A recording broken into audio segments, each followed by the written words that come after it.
Okay, so start करते हैं। कल तक का किसी को डाउट हो तो पूछ सकते हो, वरना आज फाइब्रोड से शुरू करते हैं।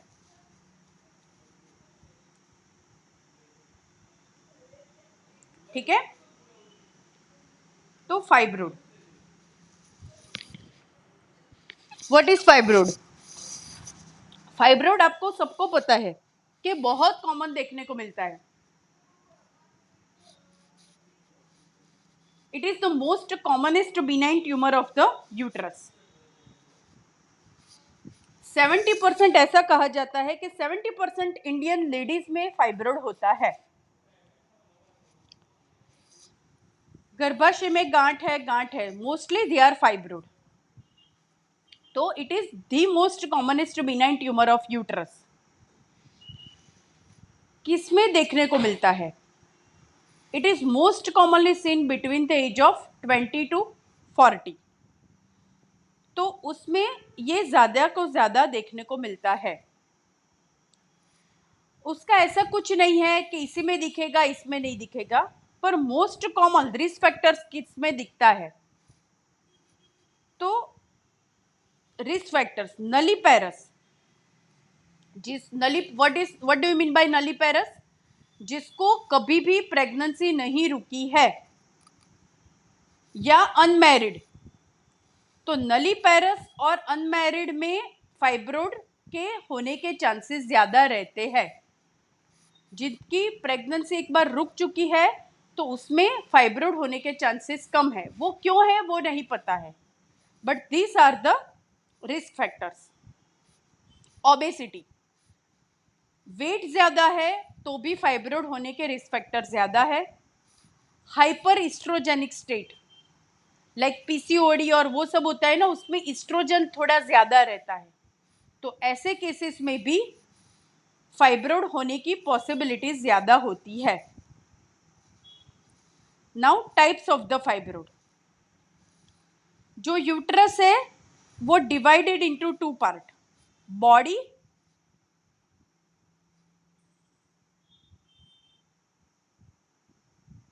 One second, body and the cervix. ठीक है, तो जो अपर का पोर्शन है ना यूट्रस का, वो बॉडी कहलाता है। मैं बताती हूँ, इतना जो पोर्शन है ना वो बॉडी कहलाता है, और नीचे का जो पोर्शन है वो सर्विक्स बोलते हैं। तो उस हिसाब से उसके पार्ट होते हैं, बॉडी एंड द सर्वाइकल। अभी इसमें 3 पार्ट होंगे।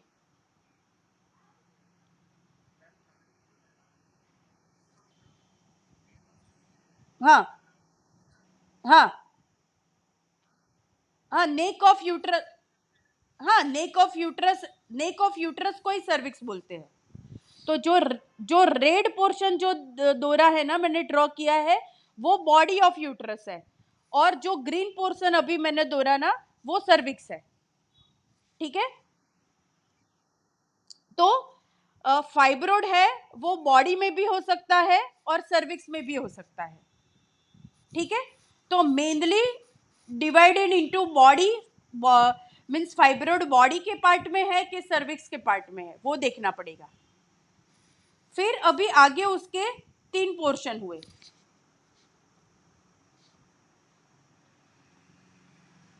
अभी आप जब अल्ट्रासाउंड देखते हो, कुछ भी कोई लोग बात करते हैं तो वो लोग बोलेंगे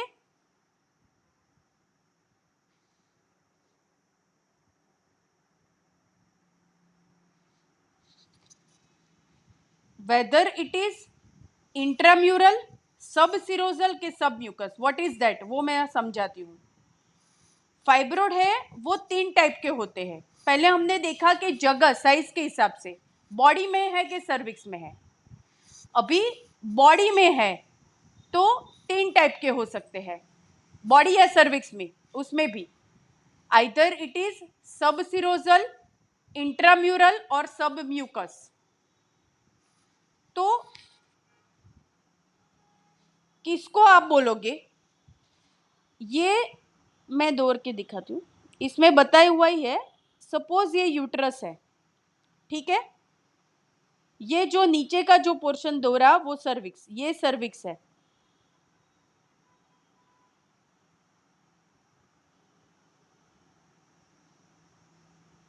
ये सर्विक्स है। ये जो है इसको यूट्राइन कैविटी बोलते हैं। ये बच्चा जो प्रेगनेंसी रुकती है वो ये कैविटी में रुकते हैं। ये जो पोर्शन है इसको मायोमेट्रियम बोलते हैं। ये अभी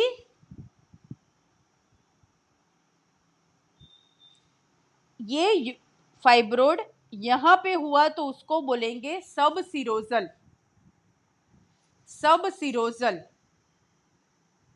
यानी कि यूट्रस की जो सिरोजा है ना, आउटर लेयर, उसके बाहर जो डेवलप हो रहा है उसको बोलेंगे सब सिरोजल फाइब्रोड। अगर वो मायोमेट्रियम कैविटी के बीच में यहां पे हो रहा है तो उसको हम बोलेंगे इंट्राम्यूरल। क्या बोलेंगे? 1 सेकेंड ना, किसी को ज्वाइन नहीं हो रहा है।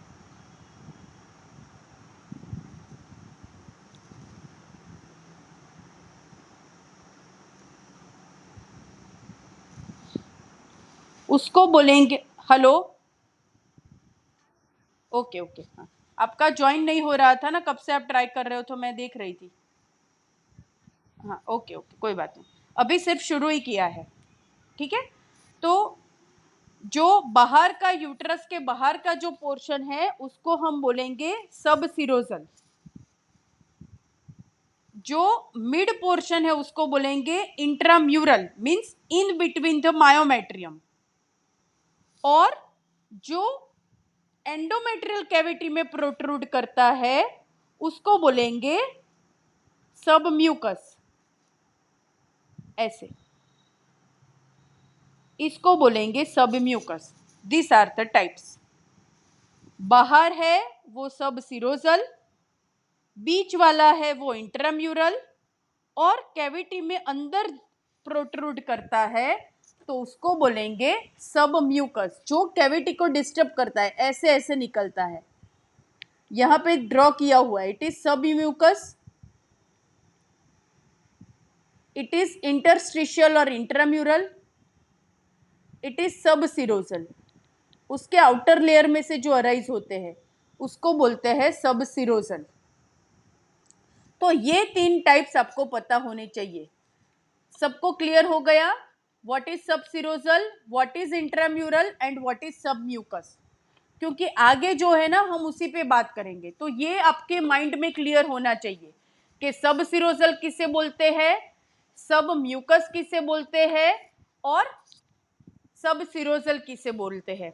क्योंकि उसके जो फाइब्रोड की जो ट्रीटमेंट है ना वो कहाँ पे है उस पे डिपेंड करता है, साइज पे इतना फर्क नहीं पड़ता है। तो उससे हमें पता चलेगा कि हमें कैसा मैनेजमेंट इसका करना है। तो ये शायद आप सबको क्लियर हो गया होगा। आगे का जो है उसमें कुछ नहीं है। अगर वो वहां से ऐसे बेल जैसा निकलता है तो उसे बोलते हैं पुडेंक्युलेटेड फाइब्रोड, मींस ऐसे लटका हुआ होता है, उसका स्टॉक है वो वहीं होगा, वो लटका हुआ होता है, तो उसको बोलते हैं पुडेंक्युलेटेड फाइब्रोड। पडेंक्युलेटेड फाइब्रोड। ये ऐसे यहां से ऐसा लटक के बाहर आया तो उसको बोलेंगे पुडेंक्युलेटेड फाइब्रोड। ये जो है सब सिरोजा में स्टॉक बना के ऐसे यूट्रस के बाहर घूमता है तो उसको बोलते हैं पुडेंक्युलेटेड। पर मेन 3 याद रखो, subserosal, intramural, submucous. Clear to you? Now ये तो हुआ प्राइमरी, इतना सब में देखने को मिलता है। पर प्रॉब्लम कब होता है, इसमें भी चेंजेस होते हैं, लंबे समय तक रहता है ना तो इसमें चेंजेस होते हैं। डीजनरेशन, हाइलाइन डीजनरेशन होता है। हाइलाइन यानी वो फाइब्रोड यानी एक बहुत हार्ड टाइप होता है, जनरली पत्थर जैसा होता है, पर उसमें हाईलाइन यानी अंदर आप नहीं क्या बोलते हैं कि किसी कोई पका हुआ आप कोई भी फ्रूट ले लो, फिर वो पक जाए तो कैसे एकदम पकी हुई मैंगो होती है, फिर वो बहुत पक जाए तो क्या होता है कि एकदम सॉफ्ट हो जाती है। तो उस टाइप का जो डिजनरेशन फाइब्रोड में होता है उसको बोलते हैं highline degeneration, highline and cystic. और प्रेगनेंसी के साथ फाइब्रोड हो तो उसको बोलते हैं red degeneration.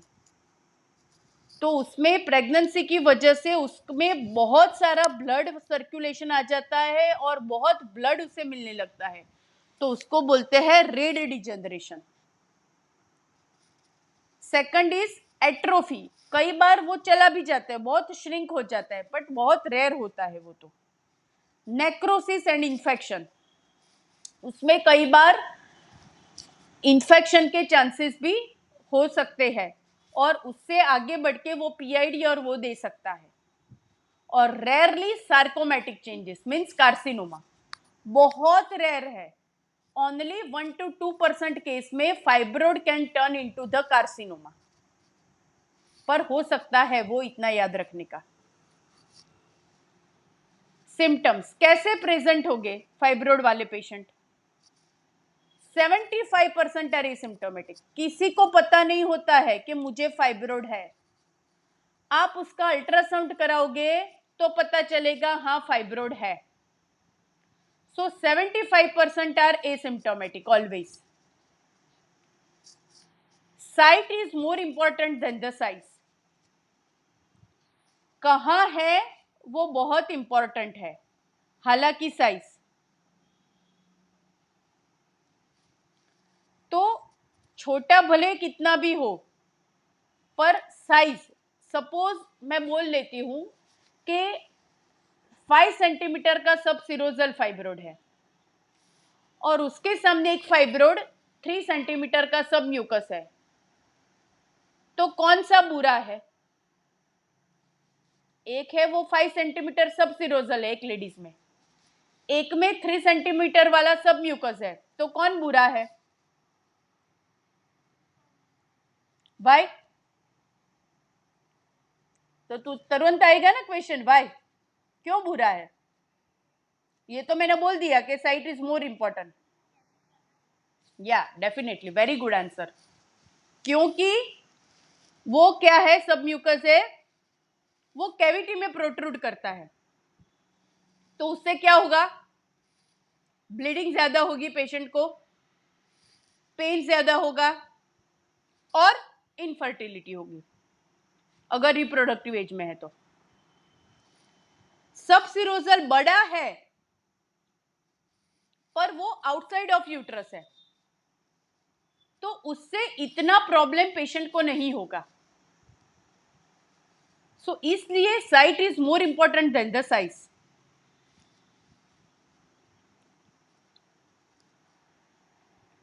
So small submucous fibroid may produce more symptoms than the big subserosal fibroid.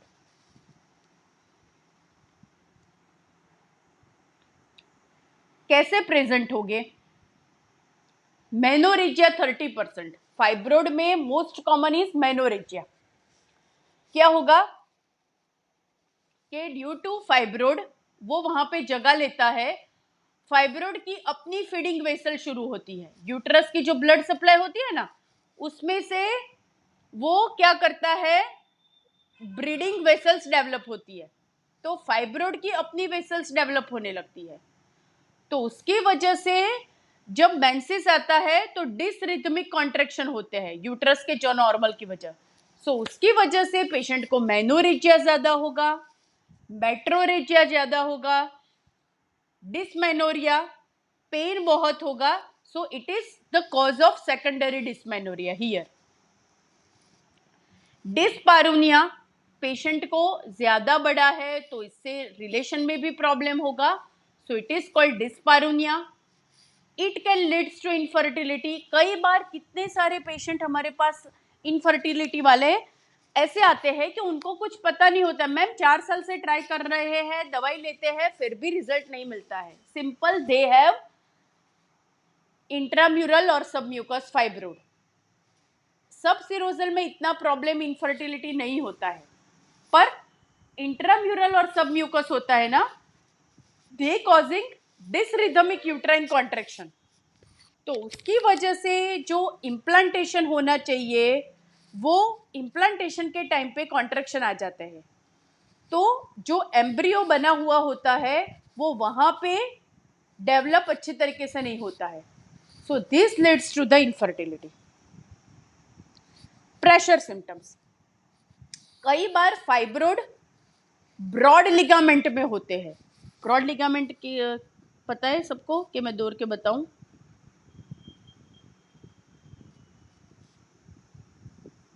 देखिए, ये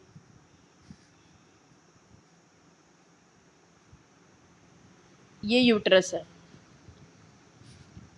ये फेलोपियन ट्यूब है। मैं एक साइड का ही दौड़ती हूँ।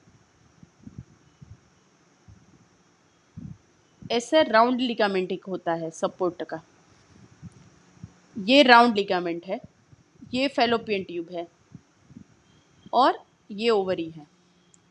तो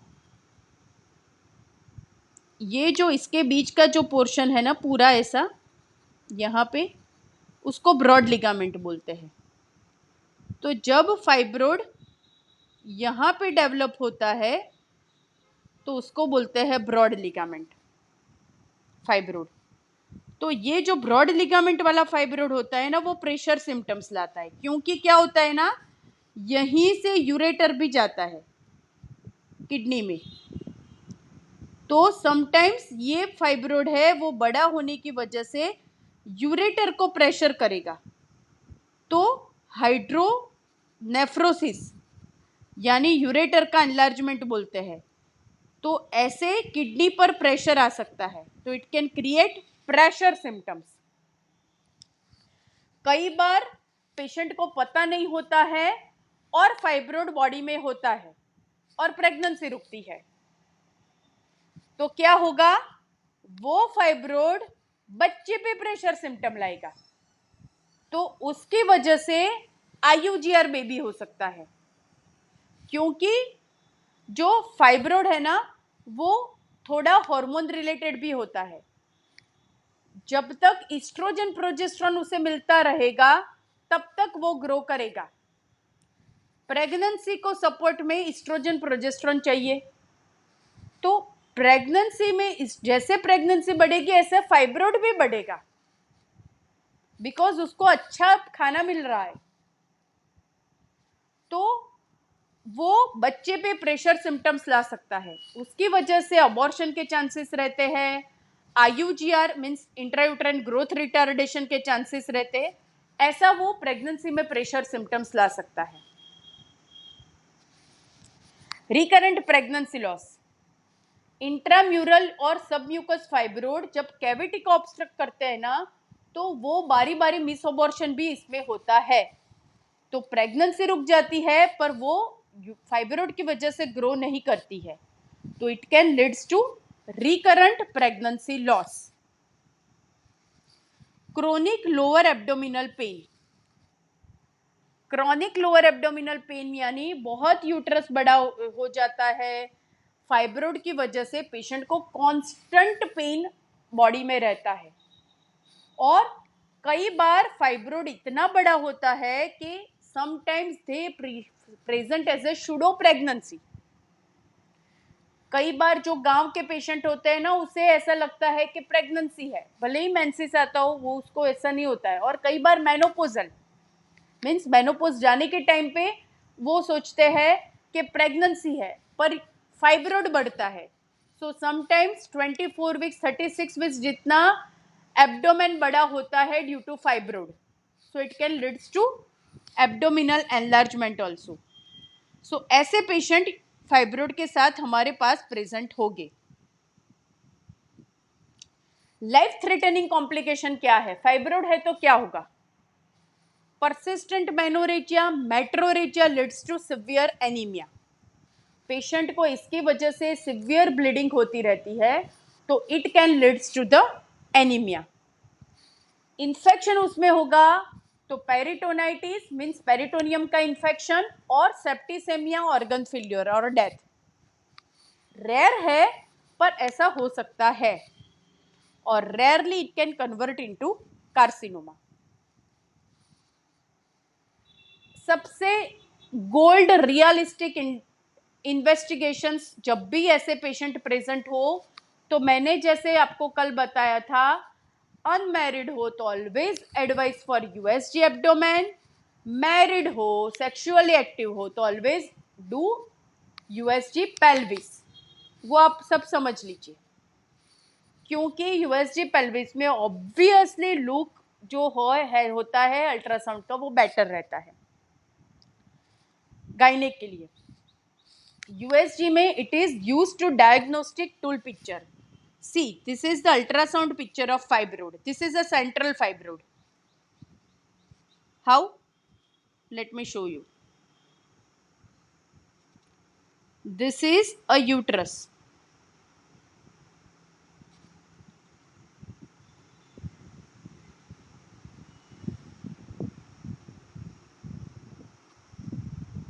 This is the fibroid. तो ये है वो पूरा कैविटी में आता है तो उसको बोलते हैं सेंट्रल फाइब्रोड।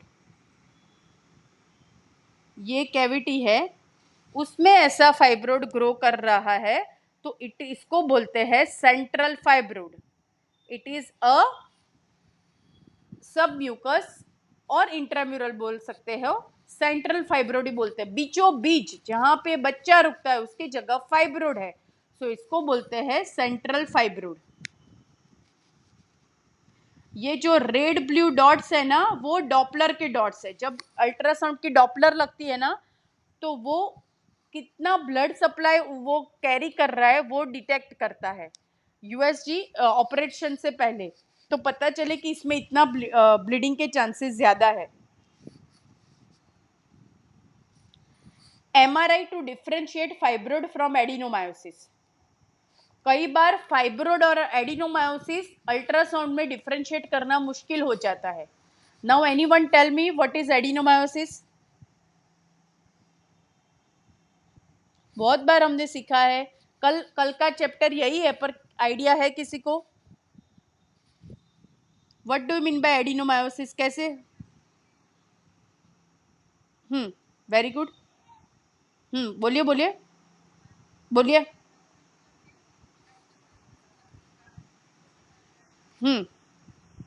जब एंडोमेट्रियल ग्लैंड मायोमेट्रियम में जाएगी उसको बोलते हैं एडिनोमायोसिस। सिंपल, ठीक है ना? जो ग्लैंड एंड, हाँ बोलिए बोलिए।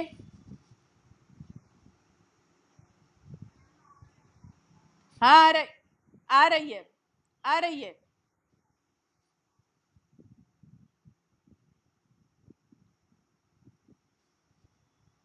हाँ आ रही है पर आप अपने आप को म्यूट कीजिए क्योंकि आपकी घर की आवाज आ रही है इसमें बीच वाले। तो हमें कई बार ऐसा होता है ना कि फाइब्रोड और एडिनोमायोसिस में डिफरेंस करना मुश्किल रहता है। तो एडिनोमायोसिस किसे बोलेंगे? जब एंडोमेट्रियल ग्लैंड्स मायोमेट्रियम में इन्वेट करेगी। वो तो पता है ना मायोमेट्रियम किसे बोलते हैं। देखिए ये यूट्रस है, मैंने जैसे बोला यहाँ पे ऐसे कैविटी होती है, ये एंडोमेट्रियल कैविटी बोलते हैं। तो ये ग्लैंड यहीं पे डेवलप होनी चाहिए। व्हेन ये ग्लैंड यहाँ डेवलप होती है तो इसको बोलते हैं एडिनोमायोसिस। मीटिंग 5-10 मिनट में तुरंत बंद हो जाए तो सबको दूसरी बार चेक इन करना पड़ेगा, हाँ लॉग इन करना पड़ेगा। तो कई बार एडिनोमायोसिस और फाइब्रोइड में डिफरेंस होना मुश्किल हो जाता है तो ऐसे केस में एमआरआई का हम यूज करते हैं। मैनेजमेंट एसिम्प्टोमेटिक है, कुछ नहीं है, पेशेंट को कुछ प्रॉब्लम नहीं है तो कुछ नहीं करेंगे।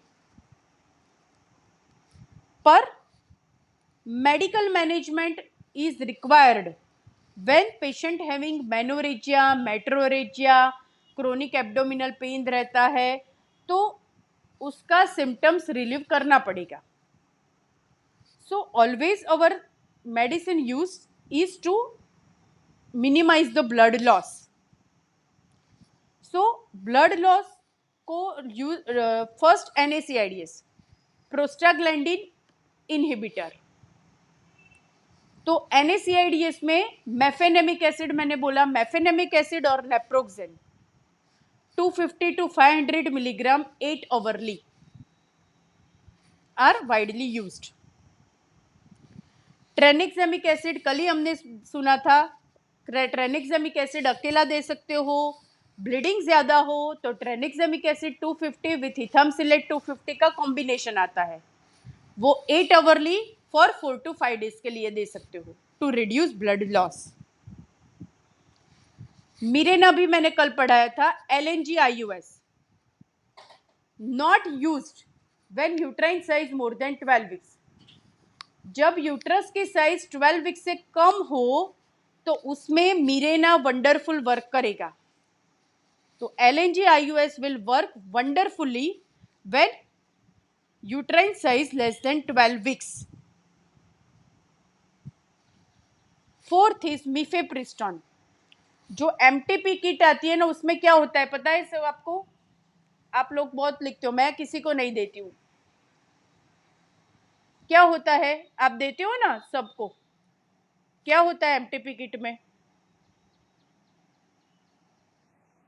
हाँ. कैसे देते हैं?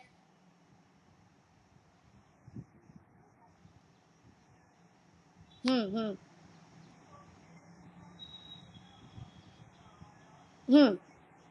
हम्म हम्म कैसे देते हो? कैसे प्रोटोकॉल क्या होता है?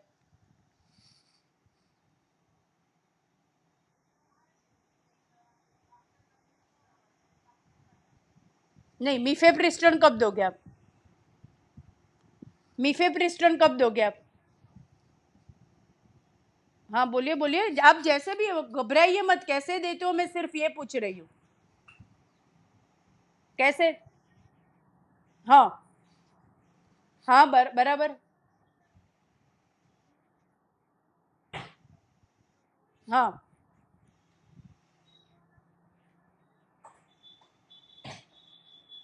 हाँ. तो ऐसे क्यों देते हो? क्यों क्यों साथ में क्यों नहीं दे सकते हो?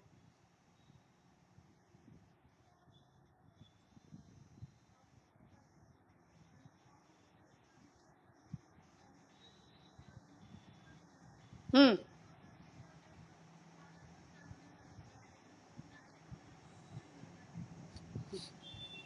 या so mifepristone is a type of antiprogestin. ठीक है. जो फाइब्रोड है ना, वो क्या है, ये सब हार्मोन की वजह से ग्रो करेगा. तो उसको हम, उसमें हार्मोन जो उसका फीडिंग है उसका खाना ही बंद कर दे, तो वो जो मेडिसिन देते हैं उसको बोलते हैं एंटीप्रोजेस्टिन. और मिफेप्रिस्टोन इज एंटीप्रोजेस्टिन, उसको बोलते हैं RO486. तो आप लोग जो MTP किट में मिफेप्रिस्टोन यूज होता है वो कितना डोज होता है? एक गोली कितने कितने डोज की होती है MTP किट में? आप देते हो ना, वो कितने कितने मिलीग्राम की होती है? इतने सारे देते हो, किसी को डोज नहीं पता है?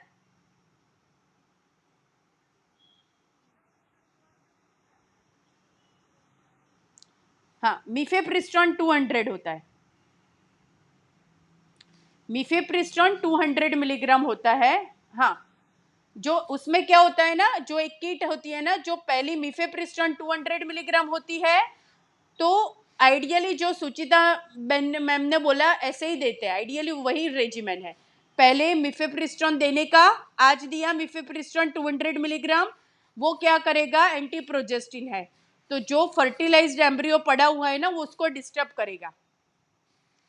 फिर उसके लिए, वो वर्क के लिए 48 आवर चाहिए. फिर 48 आवर के बाद, हाँ 48 आवर के बाद मैं तो किसी को नहीं देती हूँ, पर आइडियल ये है 2 टैबलेट ओरली और 2 टैबलेट वजाइनली पेशेंट को रख देते हैं। आइडियल ये रेजिमेन है इसका, मैं किसी को नहीं देती हूँ।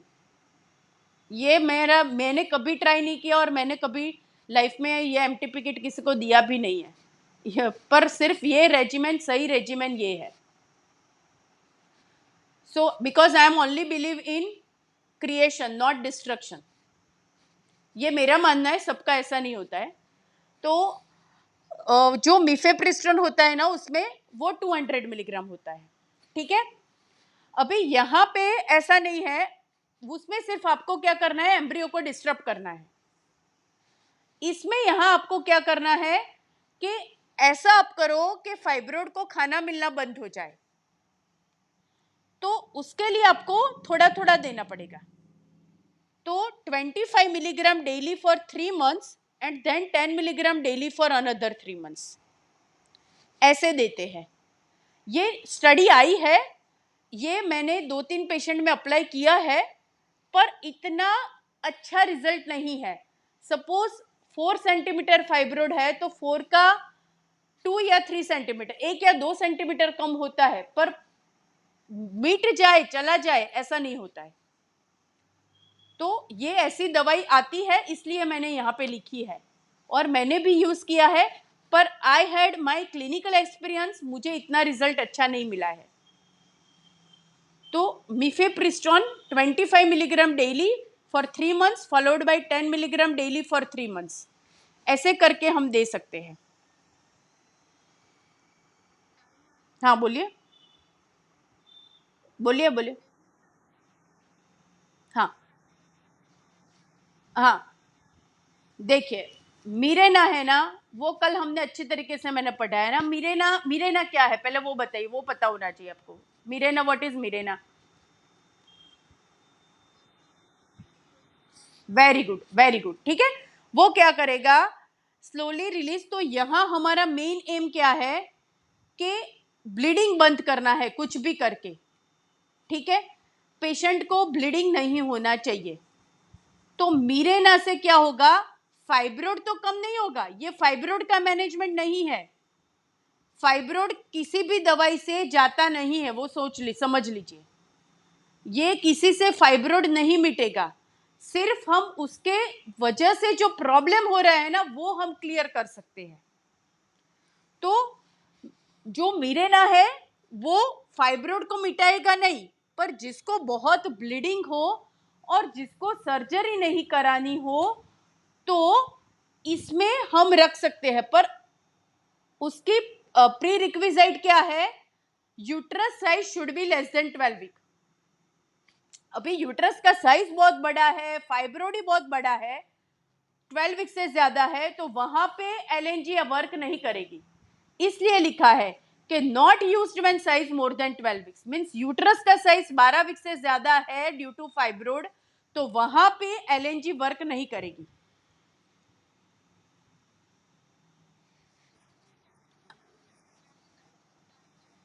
हाँ पता चल जाएगा ना, 12 वीक्स यानी कितना हुआ, 12 वीक्स यानी ऑलमोस्ट जो यूट्रस है ना, वो मोर देन 100 सेंटीमीटर से ज्यादा बढ़ गया।